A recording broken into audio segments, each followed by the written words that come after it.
Hello everyone! In this video, I will be explaining how the various components in Oakridge work in detail. I am also trying out an AI voice for my videos. Let me know how you feel about it. Like, subscribe, and let's begin.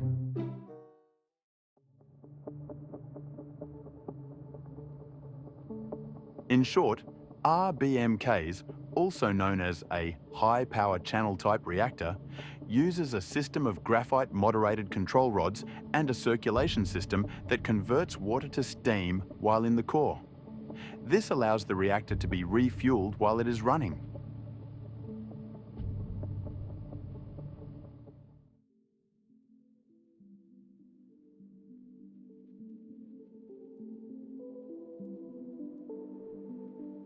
The rod control panel manages the control rods and the thermal power of the reactor. It consists of a core power index,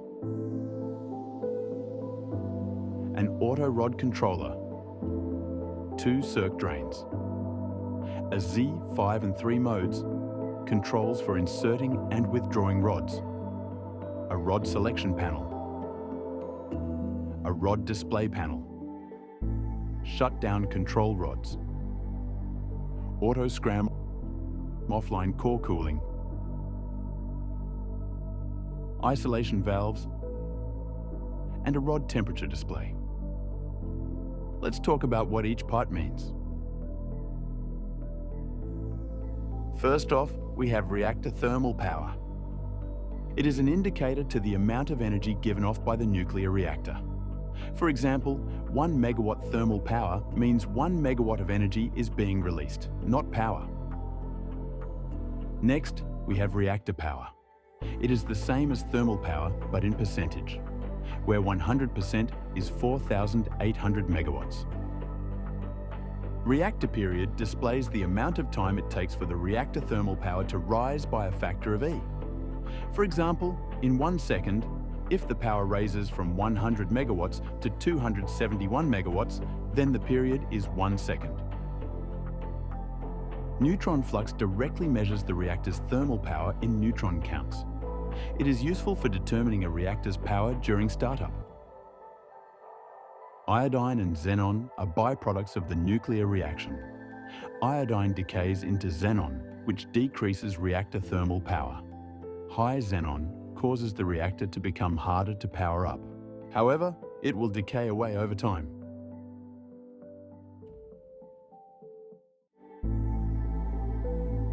Auto control rods control specific rods that are only available to it.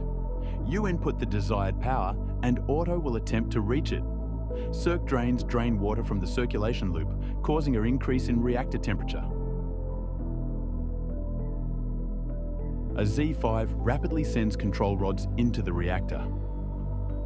The modes describe the reactor's current status. Mode 0 means shutdown, Mode 1 means startup, and Mode 2 means operation.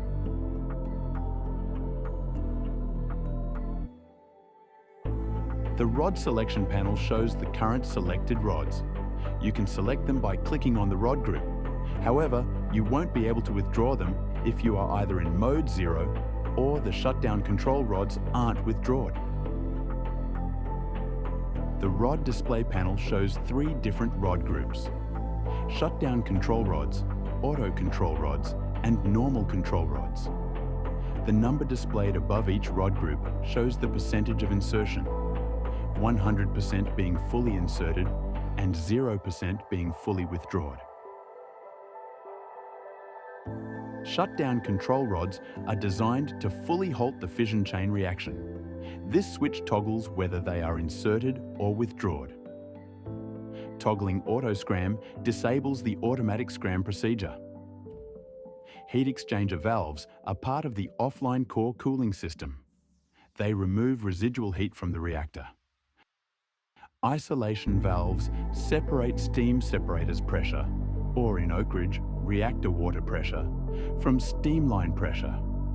These valves allow steam to travel from the reactor to the turbines and should be on at all times. The rod temperature display shows the temperature of each rod sector. This is useful for balancing the core temperature and preventing a fuel channel leak.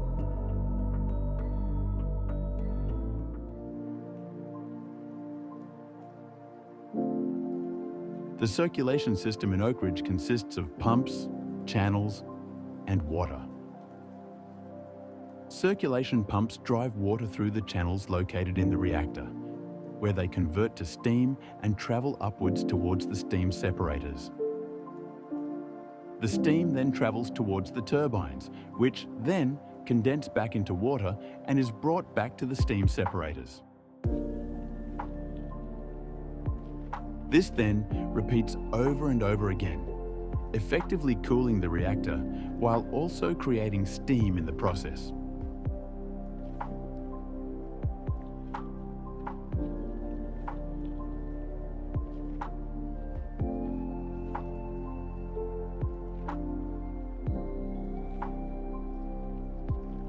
The feed water system is part of the circulation system and is responsible for pumping water back into the circulation loop.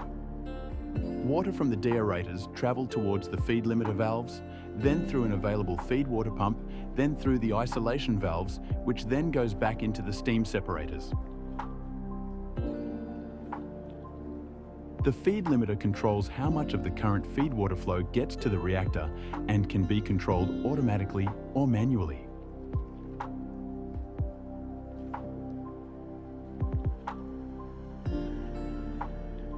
The goal of a deaerator is to remove any dissolved gases that may have ended up inside of the feed water. It does this by heating the water until it is about boiling temperature. It doesn't boil though. Due to the high pressures inside the deaerator, water is actually kept from boiling and instead sort of sloshes around. This causes the gases to rise up and leave the deaerator. Water and steam enter the deaerator. Steam heats up the deaerator and the gases are released through the relief vent. You can control the temperature of the deaerator using the steam inlet valve and the pressure with the relief valve.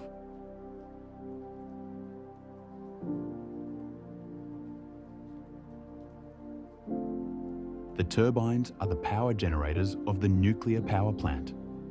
They usually consist of three parts: a high-pressure turbine, low-pressure turbines, and a generator.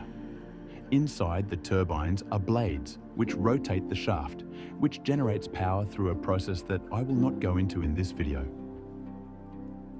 Steam enters through the high-pressure turbine, spinning the blades and slowing down. It then enters the low-pressure turbines and then the condensers.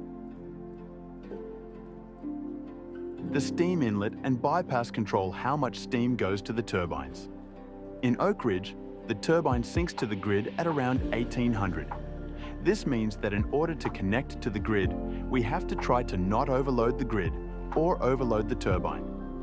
We have to sync up with the grid.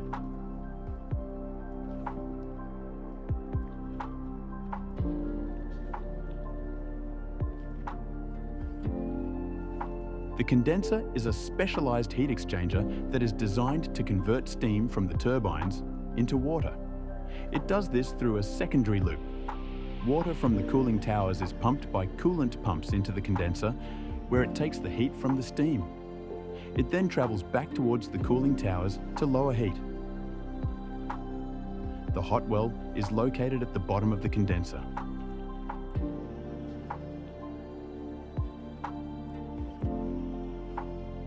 There are two types of emergency systems in Oakridge. One is ECCS, or Emergency Core Cooling System, and relief valves.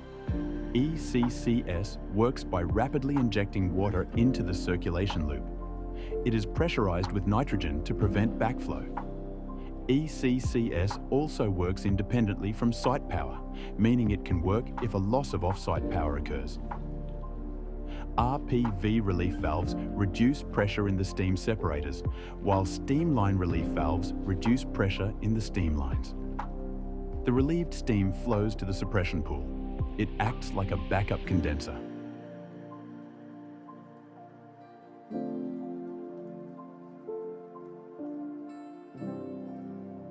In short, the condensate pumps move water from the hot well to the deaerators.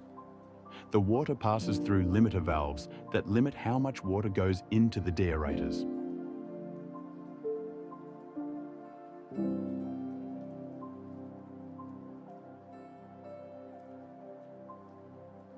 Here we have OCC pumps, a service pump, a makeup pump, 3 valves, 2 types of tanks, and 2 red switches.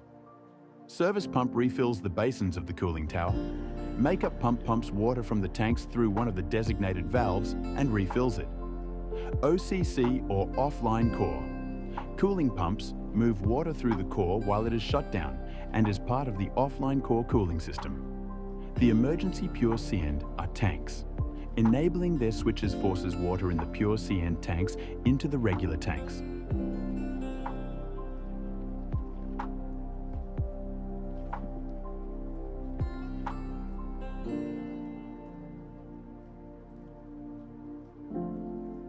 The electrical panel is responsible for managing the site's electrical systems. This breaker allows us to use off-site power. This breaker allows us to connect to the grid. These 2 breakers either sync or desync their respective turbines. This breaker switches from using off-site to turbine power. This breaker allows us to use that power. This breaker provides power to the lights of the facility.